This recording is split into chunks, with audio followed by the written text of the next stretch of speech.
Good evening. This is CTV News for Friday, January 19th. I'm Denise Douglas. And I'm Byron Scott. Thank you for joining us tonight. Well, topping the news tonight, the possible shutdown of the federal government. Midnight is the deadline as lawmakers scramble to reach an agreement. Both chambers of the Congress and the White House are controlled by the GOP, but Republicans, including President Trump, already blaming Democrats in the event no deal is reached. Senator Ben Cardin addressed the Prince George's delegation in Annapolis today and assured them Democrats are working to keep the government open along with a deal on immigration.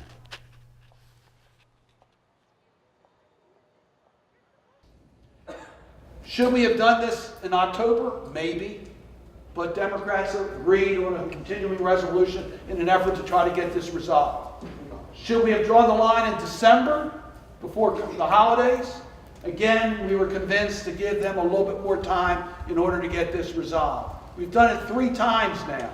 You got to draw a line somewhere and say you're going to fight for what you believe in. I can assure you that the Democratic Party has no interest in shutting government. There are some on the Republican side who don't care about it. We care about government. We care about our federal workers. And Governor Larry Hogan released a statement calling Washington dysfunctional and implored both sides to stop the finger pointing and get the job done. Anti-abortion activists flood the National Mall to March for Life. CTV's Karen Campbell was there as thousands gathered to share their stories.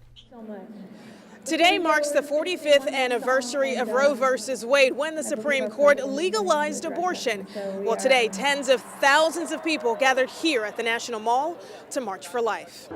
Don't be afraid, don't be ashamed. With signs held high, There's still hope here. many, like Jan Smith and her daughter Madison Boone, are sharing their stories of hope. My mom was conceived through incest, and so her birth mother was about 14 when she was born, and put her up for adoption as a closed adoption, and my mom ended up meeting her birth mother when she was like 39. She was like a lot older, already had me and my brother. The family drove from Florida and Tennessee to March for Life. I've already met a few ladies that came up to me and said that either their mom or someone in their family was in the same situation where there was incest or rape, and that they had chose adoption, and they were so thankful that they did because they wouldn't be here either. Their message is clear. We're here to stand up for those who can't speak. Father Matthew Zaytuna is representing the Diocese of St. Thomas. Don't feel like you're alone.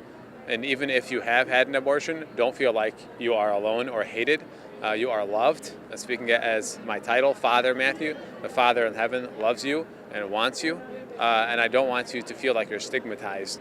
Smith says abortion is not a cure. And have the baby and either put it up for adoption, or there are other options besides what I think is killing the child. You're terminating a life that could lead to such amazing things. Things like Boone being able to have a family of her own.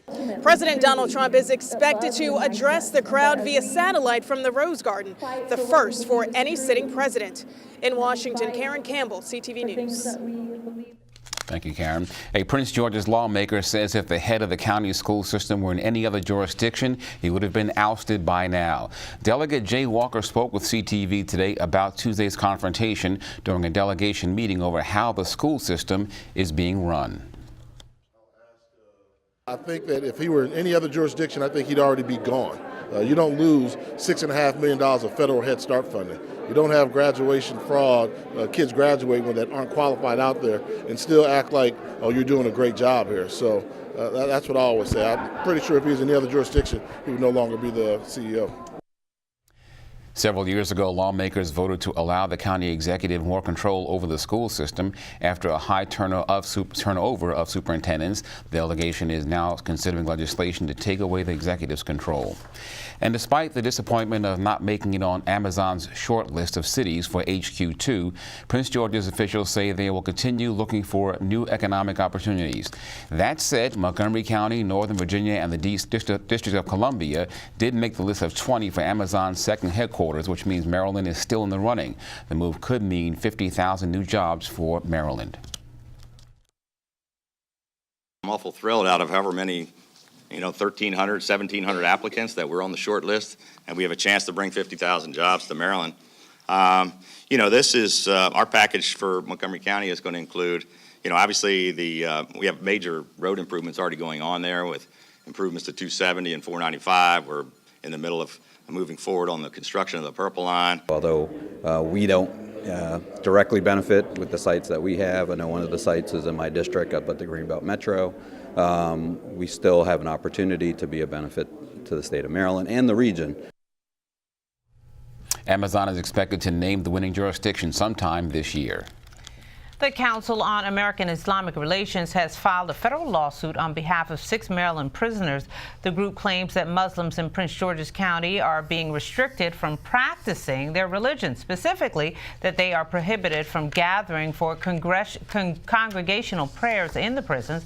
At the same time, they say other faiths are allowed to regularly pray and study together. The lawsuit seeks damages and a change in policy in the county.